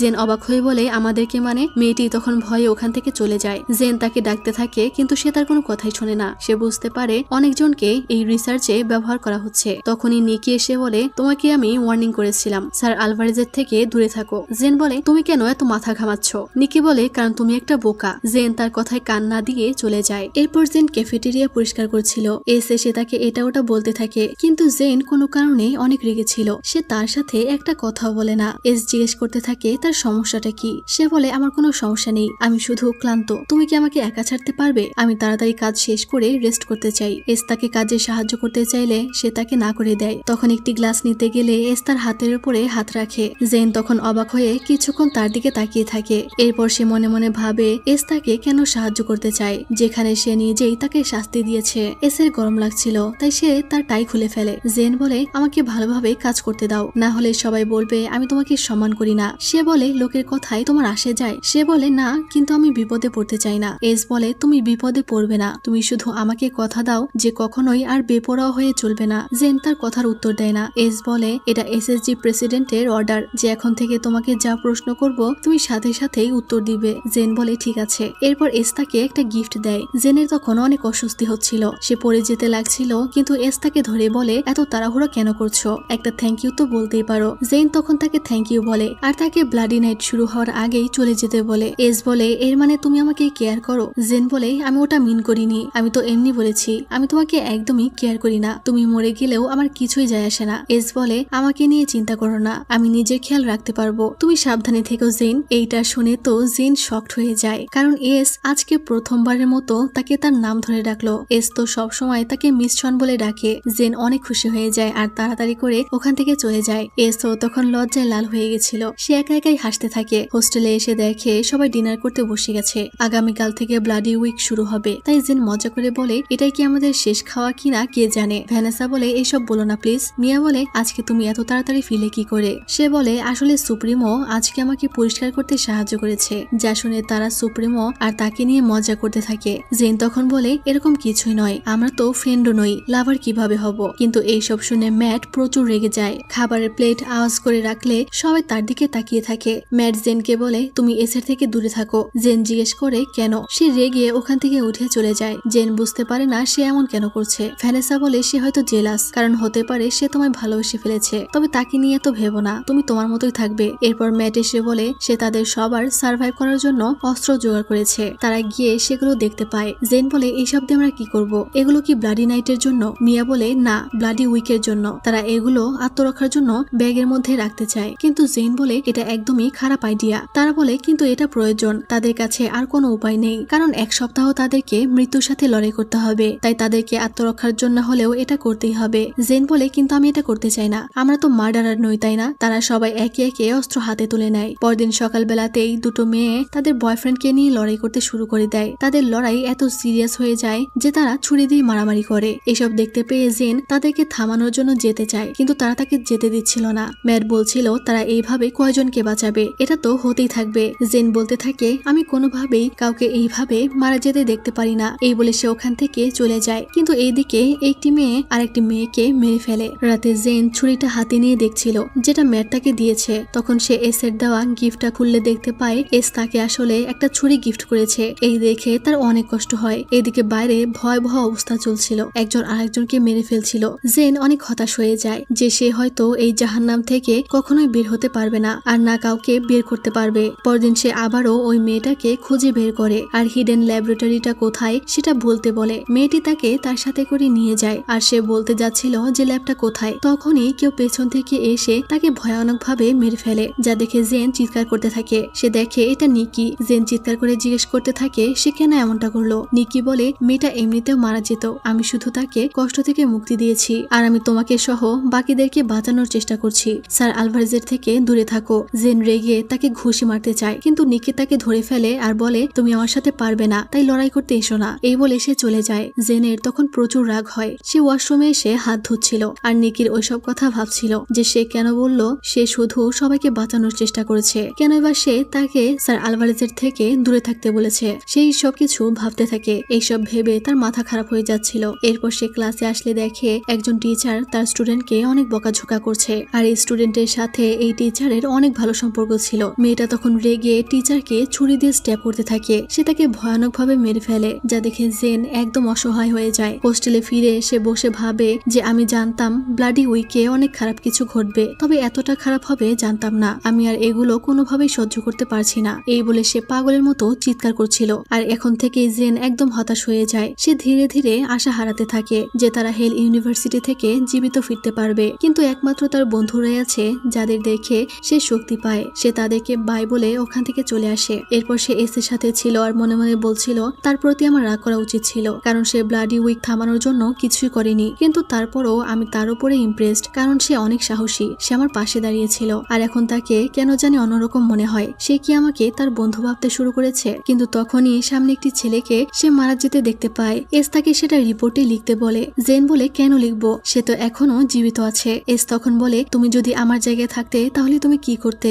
জেন বলে আমি তাকে বাঁচাতাম। এস বলে ধরো তাকে আমরা হেল্প করলাম আর সে বেঁচে গেল, কিন্তু এরপর কি হবে? তার শত্রুরা কি তাকে বেঁচে থাকতে দিবে? সে তো এখান থেকে বেরো হতে পারবে না। আমরা সবাইকেই বাঁচাতে পারবো না মিস শন। জেন বলে এই একই কথা ম্যাটও বলেছিল। এর মধ্যে ছেলেটাও মারা যায় আর জেন তার নামের পাশে ক্রস চিহ্ন দিয়ে দেয়। এরপর সেখানে একটি মেয়ে আসে। মেয়েটির নাম অ্যাঞ্জেলিকা। এস তাকে কাজ দিয়েছিল, সে ওটাই ফিরিয়ে দিতে এসেছে। এস ওটা দেখতে তার অনেকটা কাছে চলে যায়। এটা দেখে তো জেনের অনেক জেলাস হয়। সে বলতে থাকে আমি এটা চেক করতে পারবো। এস বলে তুমি এখন চলে যেতে পারো। সে ফাইলটা ধরে টানতে থাকে আর বলে বললাম তো আমি চেক করতে পারবো। এস বলে আমি আর অ্যাঞ্জেলিকা এটা সামলাতে পারবো। এটা শুনে তো জেনের আরো হিংসা হয় যে এস অ্যাঞ্জেলিকার ফার্স্ট নেম ধরে ডাকছে, অথচ তাকে সবসময় মিস শন বলে ডাকে। এস বলে তুমি যাও, ম্যাট হয়তো তোমাকে খুঁজছে। মানে এস তাকে জ্বালানোর জন্যই এসব বলছিল। জেন বলে অবশ্যই। এই বলে সে রেগে ওখান থেকে চলে যায়। সে তার বন্ধুদের কাছে যাচ্ছিল আর তখনই একটি ছেলে তাকে ধরে জিম্মি করে ফেলে। সে চিৎকার করে সাহায্য চাইতে থাকে। তখনই সেখানে এস চলে আসে, কিন্তু অদ্ভুত ব্যাপার হলো সে তাকে কোনো সাহায্যই করে না আর ওখান থেকে চলে যায়। এটা দেখে জেন মনে মনে বলে আমি তো ভুলেই গেছিলাম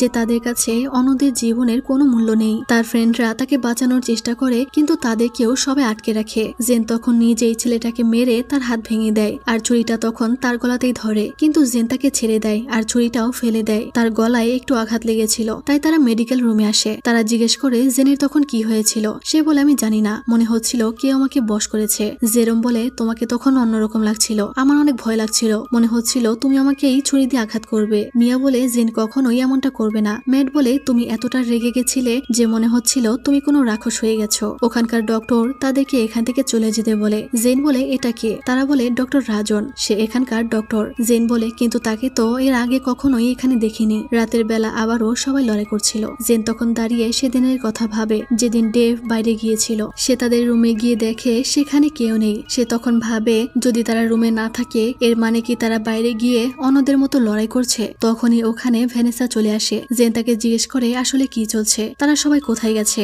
ভ্যানেসা বলে আমি প্রায় রাতেই জেগে দেখি ছেলেরা কেউ নেই, আমি জানি না তারা কোথায় যায়, কিন্তু তারা ব্লাডি নাইটের সময়ে কোথাও একটা চলে যায়। জেন তাদেরকে খুঁজতে যেতে চায়, কিন্তু ভ্যানেসা তাকে আটকায় আর বলে শুধুমাত্র আমরা দুজনে এখানে আছি আর আমার এখানে অনেক ভয় করছে, তাই তুমি প্লিজ আমার সাথে থাকো। সকালে জেরোমের চিৎকার শুনে জেন দৌড়ে বাইরে চলে আসে আর তখনই সবাই তাকে হ্যাপি বার্থডে উইশ করে। তারা সবাই তার জন্য বার্থডে পার্টি রেখেছিল। জেন এইসব দেখে অনেক খুশি হয়ে যায়। তার তো মনেই ছিল না যে আজকে তার জন্মদিন। ম্যাট তখন জেনের কাছে গিয়ে তাকে বার্থডে উইশ করে আর হঠাৎ করেই তাকে একটা কিস করে দেয়। সবাই এটা দেখে অনেক খুশি হয়। এরপর জেন ক্যান্ডেল নেভায় আর সবাই একসাথে খাবার খেতে বসে যায়। জেন এইসবে অনেক খুশি ছিল, তাই এস এর অফিসে বসেও সে মিষ্টি মিষ্টি হাসছিল, যা দেখে এস অবাক হয়। সে জেনকে কিছু বলতেও পারছিল না, কারণ বাকিরাও ওখানে ছিল। এস তখন গুটি গুটি পায়ে তার কাছে এসে দেখে সে এখনো হাসছে। এস তাকে আস্তে করে জিজ্ঞেস করে তুমি এত খুশি কেন? জেন বলে এটা তোমার জানতে হবে কেন? এস তখন অনিলকে জিজ্ঞেস করে আজকে কি কোনো স্পেশাল দিন? অনিল বলে এটা তো মিস সেক্রেটারি ভালো বলতে পারবে। জেন বলে কই না তো, আজকে তো কোনো স্পেশাল দিন নয়। এস তখন কিছু একটা ভেবে সবাইকে চলে যেতে বলে। জেনও তখন চলে যাচ্ছিল। এস তাকে আটকায় আর জিজ্ঞেস করে সে এত হ্যাপি কেন, কেন সে এভাবে হাসছে। জেন বলে কেন, আমি কি হাসতে পারি না? এটা কি এলাও নয়? আমার মনে হয় তোমার এসব ছোটখাটো ব্যাপারে সময় নষ্ট করা উচিত নয়, বরং ব্লাডি উইকে তোমার ফোকাস করা উচিত। এস বলে ঠিক আছে চলে যাও। জেন বলে আমি তো এক পায়ের উপরে দাঁড়িয়ে আছি চলে যাওয়ার জন্য। এরপর সে ভাবে এস কেন তাকে নিয়ে এত চিন্তা করছে। তার তো তার নিজের কাজ নিয়ে থাকা উচিত। কাল সে আমাকে কেয়ার করেনি, যখন কেউ আমাকে মেরে ফেলতে যাচ্ছিল, আর এখন এসেছে এটা জানতে যে আমি এত খুশি কেন। তখনই এখানে অ্যাঞ্জেলিকা চলে আসে আর বলে এস ঠিকই বলেছিল, তুমি অনেক বেশি সাহসী। কাল আমি তোমাকে ফাইট করতে দেখেছিলাম, তবে একটা কথা জানো, এস তোমাকে অনেক বিশ্বাস করে। আমি বুঝতে পেরেছিলাম এস তোমাকে সাহায্য করতে চাইছিল, কিন্তু সে নিজেকে আটকে রেখেছিল। হয়তো তার কাছেও এটার কোনো কারণ আছে। এই বলে সে চলে যায়। জেন ভাবে সে হয়তো এসকে ভুল বুঝেছে। এরপর সে তার ফ্রেন্ডদের সাথে ছিল। তারা কেক নিয়ে মজা করছিল, যে কেকের মধ্যে কেউ চিনি দিয়ে দিয়েছিল। তখনই এখানে এস চলে আসে আর বলে আমি আমার সেক্রেটারিকে নিতে এসেছি, তাকে আমার দরকার। ম্যাট বলে তুমি কি তাকে ছাড়া কোনো কাজই করতে পারো না? জেন তাদের থেকে বিদায় নিয়ে চলে যায় আর এসকে জিজ্ঞেস করে তার এখন কি চাই। এখন তো কোনো কাজই নেই, সে তাকে কেন ডাকছে। এস বলে তুমি আমাকে এটা বলবে কিনা বলো। জেন এটা শুনে অবাক হয় যে এস এখনো জানার চেষ্টা করছে কেন সে এত খুশি ছিল। এস বলে তুমি আমাকে কষ্টে রেখে কি সত্যি অনেক মজা পাও? আমি জানতাম তোমার হাসির পেছনে কোনো একটা কারণ আছে, আর এটা ভাবতে ভাবতে আমার মাথা ব্যথা শুরু হয়ে গেছে। জেন অবাক হয়ে বলে কি? এস তাকে চুপ করিয়ে দেয় আর বলে হ্যাপি বার্থডে জেন। জেন অনেক খুশি হয়ে যায় আর মনে মনে বলে আমি ভেবেছি সে সব সময় আমাকে ইগনোর করেছে, আমাকে হয়তো সে কেয়ারই করে না, কিন্তু তার এই 3টা শব্দের মাধ্যমেই আমার ভুল ধারণা ভেঙে গেছে। আর তখনই ফ্রান্সিসকো অ্যানাউন্স করে বলে তোমাদের কাছে কি ব্লাডি উইক বোরিং লাগছে? তো চলো ব্লাডি উইককে এক্সাইটিং বানাতে একটি গেম খেলা যাক। তোমরা সবাই তোমাদের লকার চেক করো, সেখানে কাগজ আছে যেখানে ওই ব্যক্তির নাম লেখা আছে যাকে তোমাকে হত্যা করতে হবে। সময় শেষ হওয়ার আগেই তোমাদেরকে এটা কমপ্লিট করতে হবে, কিন্তু যদি লকারে কারো নাম না পাও এর মানে হলো তোমাকে মেরে ফেলার জন্য বেছে নেওয়া হয়েছে। এইসব শুনে সবাই অবাক হয়ে যায়। জেন এসকে জিজ্ঞেস করে সে এটার ব্যাপারে জানতো কিনা। এস বলে না। সবাই তখন লকার খুলতে শুরু করে, সেখানে তারা অনেকেই নাম পায় আবার অনেকেই পায় না। জেনকে এস তাড়াতাড়ি করে লকার খুলতে বলে আর বলে আমি তোমার সাথে আছি আর সব সময় থাকবো। জেন তাকে বিশ্বাস করতে পারছিল না, সে অনেক প্যানিক করতে থাকে। এস তাকে শান্ত হতে বলে আর তার লকারটা খুলতে বলে। জেন ভয়ে ভয়ে লকার খোলে আর সে দেখে যে তার কাগজে তো কোনো নামই নেই। এটা দেখে সে অবাক হয়ে যায়, অর্থাৎ এখন তাকেই মরতে হবে। এরপর রাতে জেন শুয়েছিল, তখন তার মনে হয় বাইরে কেউ আছে, তাই সে ছুরি নিয়ে বাইরে বের হয়। এরপর ছেলেদের রুমে এসে দেখে ওখানে কেউ নেই, যা দেখে জেন অবাক হয়ে যায়। সে তখন একটি কালো পোশাক পরে নেয় আর মনে মনে বলে তাদেরকে অনুসরণ করার কথা আমি ভাবছিলাম, আর এটাই আমার সুযোগ। আমি জানি বাইরে গেলে যে কোনো কিছু হয়ে যেতে পারে, কিন্তু আমাকে জানতেই হবে তারা কি লুকাচ্ছে। জেন এরপরে বাইরের দিকে যেতে থাকে, তাকে জানতেই হবে যে তার বন্ধুদের সাথে আসলে হচ্ছেটা কি, তারা কেন ব্লাডি নাইটের সময় বাইরে চলে যায়। প্রথমে তার অনেক ভয় লাগছিল, কিন্তু জেন অনেক সাহস করে বাইরে চলে আসে। সে সামনে কিছু ছেলেদেরকে দেখতে পায়, তাই সে তাড়াতাড়ি করে লুকিয়ে যায়। তারা ব্ল্যাক গ্যাং এর মেম্বার ছিল। তারা বলছিল একজন বাড়ির লোক হয়ে সে হঠাৎ করেই সহনেতা হয়ে গেল, আমরা কি এটা এত সহজেই মেনে নিব? অন্যজন বলে আমরা আর কি করতে পারি, বস তাকে পছন্দ করেছে, বস তার মধ্যে নিশ্চয়ই কিছু দেখেছে। তারা বলে সে যাই হোক, তাকে আমাদের একটা সুযোগ দেওয়া উচিত। একজন বলে ওখানে কিছু একটা গেল মনে হয়। তখন অন্যজন বলে সেটা একটা বিড়াল ছিল। তারা বলে যাই হোক, আমাদেরকে সব সময় ডেমন গড গ্যাং এর থেকে এক ধাপ এগিয়ে থাকতে হবে। তারা ওখান থেকে চলে গেলে জেনও তাদের পিছু করতে থাকে। ওপরে গিয়েও তারা কথা বলছিল আর জেন শুনছিল। তখন সে ওই বিড়ালটাকে আবারও দেখতে পায়, তাই জেন ওটাকে কোলে তুলে নেয় আর ওটাকে চুপ থাকতে বলে। তারা চলে গেলে সেই বিড়ালটাকে ছেড়ে দেয় আর বলে তোমার জন্য তো আর একটু হলে আমি মরে যাচ্ছিলাম, তুমি কি ওদের দেখে ভয় পাচ্ছিলে? বিড়ালটা ওখান থেকে চলে যায় আর তখনই এখানে একটি মেয়ে চলে আসে যার হাতে একটি কালো মাস্ক ছিল। মেয়েটি জেনকে বলে তুমি সব সত্যিটা দেখতে চাও তাই না, যে তোমার বন্ধুদের সাথে কি হচ্ছে? এই বলে সে একটি মাস্ক নিচে ফেলে দেয়। তখন আমরা ফ্ল্যাশব্যাকে চলে যাই আর ওই সময়ে চলে যাই যখন ফ্রান্সিসকো অ্যানাউন্স করছিল যে ব্লাডি উইক তাদের কাছে বোরিং লাগছে কিনা, তারা নতুন একটি গেম খেলবে। তো সেখানে অনেকেই লকার খুললে নাম পায় না, তারা কান্না করতে শুরু করে আর অনেকেই নাম পেয়ে দৌড়ে চলে যায় তাদেরকে মেরে ফেলার জন্য। এস জেনকে সাহস দেয় আর জেন তার লকার খুলে, কিন্তু সেখানে কোনো নাম নেই। সেদিন ব্লাডি নাইট শেষে জেন এসে দেখে ম্যাট ড্রিঙ্কস করে মাতাল হয়ে পড়ে আছে। জেন বলে তুমি এটা কোথায় পেলে? সে বলে অ্যাকোয়েন্টেন্স পার্টির দিনে আমি এটা চুরি করেছিলাম, আমি ভেবেছিলাম আমরা এখান থেকে বের হওয়ার পর সবাই মিলে এটা একসাথে ড্রিঙ্ক করব।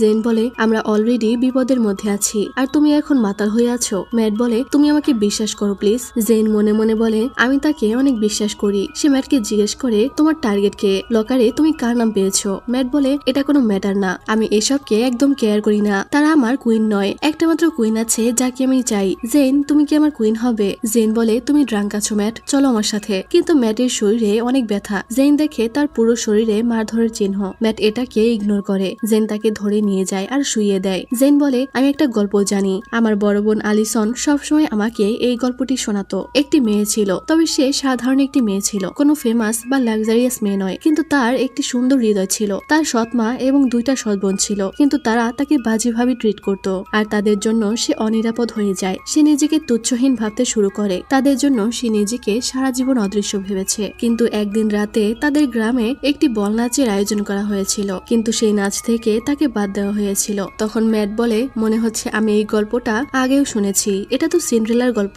জেন বলে না, এটা রিমিক্স গল্প। তার গ্লাসের স্লিপারের জায়গায় শুধু স্লিপার ছিল এবং সে 3 চাকার একটি সাইকেলে চড়তো যেটা সোনার কোচে পরিণত হয়। এবার চিন্তা করে দেখো, ম্যাট সে সেদিনের অনুষ্ঠানের কথা ভাবতে থাকে আর জিজ্ঞেস করে তাহলে তোমার এই গল্পের রাজকুমারকে। জেন বলে ম্যাট। আসলে জেন এইসব বলে ম্যাটের মন ভালো করার চেষ্টা করছিল। সে বলে এরপর তাদের দুজনের ওইখানে দেখা হয় আর তারা সারা রাত ওখানে ডান্স করে। কিন্তু মেয়েটি ম্যাট নামের ওই প্রিন্সকে বলে যে তার একটি রুল আছে, ঘড়িতে 12টা বাজার আগেই তাকে চলে যেতে হবে। এটা শুনে ম্যাটের মন খারাপ হলেও তারা সারা রাত ডান্স করে এবং অনেক খুশি থাকে, যেন তারা পৃথিবীকে কেয়ার করে না। একটি রাতের জন্য হলেও তারা দুজনের। ম্যাট বলে এটার এন্ডিং কি হলো? জেন বলে তারা সারা জীবন অনেক খুশিতে কাটিয়ে দিয়েছে। ম্যাট বলে গল্পটা ভালো ছিল কিন্তু বাস্তবতা আলাদা, কারণ কিছু মানুষকে অনেকদিন ধরে চিনলেও তাদের চেনা যায় না। নতুন কারোর সাথে দেখা হওয়ার পর তারা প্রেমে পড়ে যায়। আমি ঠিক বলেছি তাই না জেন? জেন আর কিছুই বলে না। সে ওখান থেকে চলে যাচ্ছিল, কিন্তু ম্যাট তার হাত ধরে বলে জেন প্লিজ আমাকে প্রমিস করো, যখন তুমি তোমার সেই মানুষটার দেখা পাবে তাকে তুমি সারা জীবন ভালোবাসবে। নিজেকে আটকে রেখো না প্লিজ। তুমি জানো তুমি কষ্ট পাবে, কিন্তু তবুও তাকে ভালোবাসো। জেন বলে তুমি কেন এসব বলছো? সে বলে কারণ আমি তোমাকে দুঃখী দেখতে চাই না। সে বলে আমি তোমাকে কোনো কিছু প্রমিস করতে পারবো না, কারণ হতে পারে আমি এটা করতে পারবো না। ম্যাট আর কিছু বলে না। সে গুড নাইট বললে জেন চলে যায়। পরদিন সকালে জেন আর জেরম একসাথে ছিল, আর তখনই তারা দেখে ভ্যানেসা লিয়ামের সাথে কথা বলছে। এটা দেখে জেরম জেলাস হয়। জেন তখন তাকে জিজ্ঞেস করে তার কাগজে কার নাম লেখা ছিল। জেরম বলতে চায় না। সে বলে বেনামি কেউ। আমি আসলে এটা কাউকে বলতে চাই না। জেন জিজ্ঞেস করে তুমি কি তাকে মেরে ফেলতে পারবে? তাকে অবাক করে দিয়ে জেরম বলে কেন নয়, যদি আমার বেঁচে থাকার এই একটাই উপায় থাকে তাহলে আমি পারবো। এটা শুনে জেন অবাক হয়ে যায়। তবে জেরম হেসে বলে মজা করছিলাম। জেন বলে আমি জানি তুমি কাউকেই কখনো মেরে ফেলতে পারবে না। সে বলে তুমি এতটা শিওর কিভাবে? আর তখনই তারা সামনে মিয়াকে দেখতে পায়, কিন্তু তখন একটি মেয়ে দৌড়ে এসে মিয়াকে মারার চেষ্টা করতে থাকে। তারা দৌড়ে চলে যায় তার কাছে। তখন মিয়া উল্টো মেয়েটাকে মেরে ফেলতে যাচ্ছিল। তারা দুজনে এসে তাকে আটকায়। মেয়েটা তখনও তাকে মারার চেষ্টা করছিল। মিয়ারও আঘাত লেগেছিল। মিয়া তখন জেনকে ছাড়িয়ে দিয়ে ছুরিটা নিয়ে মেয়েটাকে ভয়ানকভাবে মেরে ফেলে। এটা দেখে তো সবাই শকড হয়ে যায়। মিয়া নিজেও বুঝে উঠতে পারে না যে সে কি করে ফেলেছে। সে ওখানে পড়ে যায়। তার আঘাত লেগেছিল, তাই অনেক রক্ত ঝরছিল। মিয়া বলতে থাকে মেয়েটি মারা গেছে। জেন বলতে থাকে মিয়া তুমি শুধু নিজেকে বাঁচানোর চেষ্টা করেছো, তুমি কোনো ভুল করোনি। সে জেরমকে বলে তাড়াতাড়ি করো জেরম। জেরম বলতে থাকে কিন্তু ওই মেয়েটার কি হবে? জেন কান্না করে বলতে থাকে তার অনেক রক্ত ঝরছে, আমাদের তাড়াতাড়ি যেতে হবে। জেরম তখন মিয়াকে কোলে নিয়ে যেতে থাকে। তারা স্কুলের ক্লিনিকে চলে আসে, কিন্তু এখানে এসে দেখে যে সেটা বন্ধ। জেন তখন নার্সকে ডাকে। নার্স বলে তোমরা এখানে কি করছো? জেন বলে আপনি কি স্টুপিড? এটা কি ক্লিনিক নয়? নার্স বলে কিন্তু আজকে তো ক্লিনিক বন্ধ, ব্লাডি উইকে বন্ধ থাকবে। জেন বলে এটা ইমার্জেন্সি, তাই তাড়াতাড়ি দরজা খুলুন প্লিজ, আমাদেরকে সাহায্য করুন। নার্স বলে সরি, এটা হেডমিস্ট্রেসের অর্ডার। জেন চিৎকার করে দরজা খুলতে বলে। তারা সবাই মিয়ার জন্য কান্না করছিল আর রিকোয়েস্ট করছিল দরজা খুলতে। জেন তখন বলে তোমরা মিয়ার খেয়াল রাখো, আমি অন্য কোথাও সাহায্যের জন্য যাচ্ছি। এই বলে সে এস এর অফিসে চলে আসে। এস তাকে দেখে বলে আমি তোমাকেই খুঁজছিলাম। আর তখন জেন এস এর হাত ধরে নিয়ে যেতে থাকে। এটা দেখে মিস কাত বলে তুমি এটা কি করছো? জেন কান্না করে এস কে বলে প্লিজ ক্লিনিকের দরজা এখনই খুলতে বলো, মিয়ার প্রচুর ব্লিডিং হচ্ছে, আমরা ঢুকতে পারছি না। ম্যাডাম ভায়োলেট ক্লোজ রাখার অর্ডার করেছে বলে, আমরা যদি তাকে সাহায্য না করি তাহলে সে মারা যাবে। এস তার এসব কথা শুনে অবাক হয়ে যায়, কিন্তু সে বলে আমার এসবের জন্য একদমই সময় নেই, আমি তোমাকে সাহায্য করতে পারবো না। জেন কান্না করে বলছিল আমি তোমার কাছে ভিক্ষা চাচ্ছি, প্লিজ আমাকে সাহায্য করো। এস তার হাত ছাড়িয়ে দিলে জেন তখন ছুরি বের করে এস এর গলায় ধরে, যা দেখে সবাই অবাক হয়ে যায়। এস তার দিকে তাকিয়ে থাকে। জেনের ভেতরে যেন কোনো রাক্ষস ঢুকে পড়েছে। সে চিৎকার করে বলে এখনই ক্লিনিক খুলতে বলো। এস বলে তুমি 1 নাম্বার রুল ভেঙে ফেলেছো। তখনই মিস কাত এই ছুরিটা দেখে বলে তুমি এই ছুরি কোথায় পেলে? সে আরো কিছু বলতেই যাবে, কিন্তু এস তাকে থামিয়ে দেয়। সে জেনকে বলে তুমি এসব ঠিক করছো না মিস জন, আমি তোমার জায়গায় থাকলে এই সাহসটা অন্য কোথাও দেখাতাম, তুচ্ছ কারণে এসব করতাম না। জেন বলে আমার কাছে তর্ক করার সময় নেই, প্লিজ ক্লিনিক ওপেন করে দাও। শুধুমাত্র মিয়ার সাহায্য দরকার এমন নয়, অন্যান্য স্টুডেন্টদেরও সাহায্যের প্রয়োজন। তারা সবাই আঘাতপ্রাপ্ত হয়েছে, কিন্তু এই ব্লাডি উইকে ক্লিনিক বন্ধ থাকায় তারা কষ্ট পাচ্ছে। সে চিৎকার করে বলে এটা অনেক বাড়াবাড়ি এস। এটা শুনে তো এস অবাক হয় যে জেন তাকে তার নাম ধরে ডাকছে। জেন বলে শুধুমাত্র তোমার কাছে এসব থামানোর ক্ষমতা রয়েছে। এস বলে আমি হেডমিস্ট্রেসের অর্ডার অগ্রাহ্য করতে পারি না, কিন্তু তোমার বন্ধুর ক্ষেত্রে আমি কিছুটা ব্যতিক্রম করতে পারি, কিন্তু এটা ফ্রিতে পাওয়া যাবে না। এর জন্য তোমাকে মূল্য চোকাতে হবে, শাস্তি পেতে হবে তোমায়। জেন বলে আমি কোনো পরিণতিকে ভয় পাই না, জাস্ট ক্লিনিকের দরজা খুলে দাও। এস বলে তুমি কি শিওর? জেন বলে হ্যাঁ, কারণ মিয়া থাকলে এটাই করতো। এস বলে ঠিক আছে, আমি তোমার সাথে যাব, কিন্তু এই ছুরিটা তোমার কাছে রেখে দাও, আমার থেকে তোমার এটা বেশি প্রয়োজন হবে, স্পেশালি এইমাত্র তুমি যেটা করলে। এরপর সে গিয়ে নার্সকে দরজা খুলতে বললে নার্স দরজা খুলে দেয়। আর এরপর মিয়ার চিকিৎসা শুরু হয়। এদিকে বাইরে ব্ল্যাক গ্যাং আর ডেমন গড গ্যাং এর মধ্যে এক প্রকার যুদ্ধ বেঁধে যায়, আর একজন আরেকজনকে মেরে পিষিয়ে দিচ্ছিল। এদিকে জেন এসকে বলে আমাকে শাস্তি দাও, কিন্তু আমার আমার বন্ধুদেরকে এসবের সাথে জড়াবে না প্লিজ। এস বলে তুমি সবসময় এমন করো কেন, এত কেয়ারলেস কেন তুমি। জেন চলে যাচ্ছিল। এস টেনে ধরে বলে আমাকে এসবে টেনে আনা কি তোমার অভ্যাস হয়ে গেছে। জেন বলে আমাকে জাস্ট শাস্তিটা বলো, আমাকে কি 2 মাস ক্যাফেটেরিয়া পরিষ্কার করতে হবে নাকি পুরো ক্যাম্পাস পরিষ্কার করতে হবে। এস তখন বলে না, এর শাস্তি হলো মৃত্যু। এইটা শুনে জেন পাগলের মতো হাসে। এস বলে কিন্তু আমি তোমাকে শনিবার পর্যন্ত সময় দিচ্ছি মুক্তভাবে বাঁচার জন্য, এখন তোমার যা ইচ্ছা তাই করতে পারো, কিন্তু শনিবার রাতে তোমাকে এখানে অবশ্যই ফিরে আসতে হবে। হেল ইউনিভার্সিটি রুলস এর মাধ্যমে চলে, আমাদেরকে রুলস মানতেই হবে। তুমি সুপ্রিমোকে মেরে ফেলার থ্রেট দিয়েছো আর মৃত্যুই হলো এই ভুলের শাস্তি।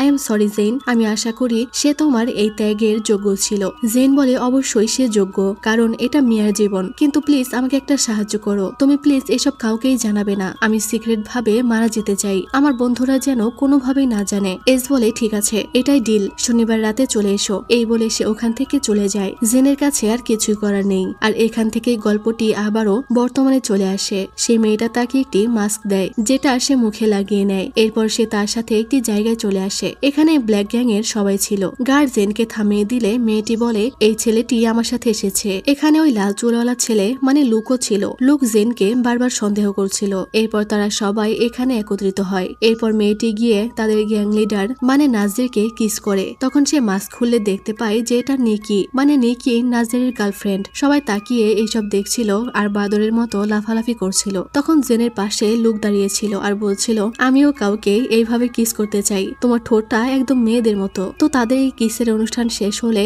নাজের ভাষণ দিতে শুরু করে যে আমাদের গ্যাং এ আমরা মাত্র 10 জন ছিলাম আর এখন আমরা অনেকজন, আমরা অনেক বছর যাবত চুপ ছিলাম, আমরা অনেক রাত আমাদের মেম্বারদেরকে মারা যেতে দেখেছি। এদিকে লুক বারবার জেনের দিকে লুক দিচ্ছিল। নাজের বলে কালকের দিন শুধুমাত্র আমাদের, আমরা কাল ফাইট করব না, বরং কাল আমরা এইখান থেকে পালিয়ে যাব। হ্যাঁ তোমরা আমাকে ঠিক শুনেছ, আমি তোমাদের সবাইকে এই জায়গা থেকে বের করব, তাই সবাই আমার উপরে বিশ্বাস রাখো। এই শুনে সবাই খুশিতে চিল্লাচ্ছিল। নাজের তাদের থামিয়ে বলে কিন্তু আমি যেভাবে প্ল্যান করেছি সব সেভাবে এগিয়ে নিয়ে যেতে হবে। আমি ছাড়াও আমার মতো একজন হেড দরকার যে আমার মতো কঠোর হতে পারবে, যে সবকিছু রিস্কে রাখতে পারবে। তাই আজ রাতে আমি তোমাদেরকে একজনের সাথে পরিচয় করিয়ে দিব যে আমাদের ব্ল্যাক গ্যাং এর কো লিডার বা সহনেতা হবে। সবাই ম্যাথিউর জন্য হাতে তালি দাও। এইটা শুনে তো জেন পুরো শকড হয়ে যায় যে এটা সে কি শুনলো, ম্যাট ব্ল্যাক গ্যাং এর কো লিডার। তখনই ওখানে ম্যাট চলে আসে। জেনের তখন মনে পড়ে সে কিছু ছেলেকে ম্যাটের সাথে কথা বলতে দেখেছিল, এর মানে তারা ব্ল্যাক গ্যাং এর মেম্বার ছিল।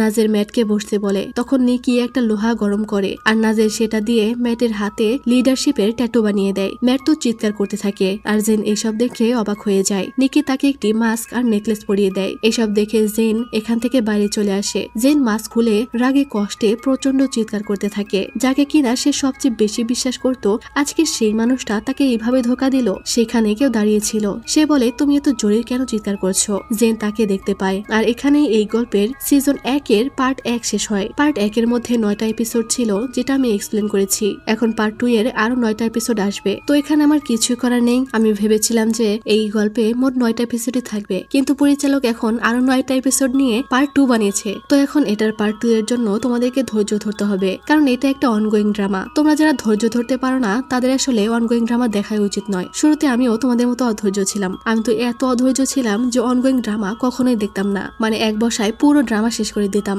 যাই হোক, তো আরো 3-4টা এপিসোড আসলেই আমি আবারও এক্সপ্লেন করে দিব। ততক্ষণ পর্যন্ত তোমরা ভালো থাকো, সুস্থ থাকো এবং ধৈর্য ধরো। আজকের মতো আমি এখানেই বিদায় নিচ্ছি। ভালো থেকো, সুস্থ থেকো, আল্লাহ হাফেজ।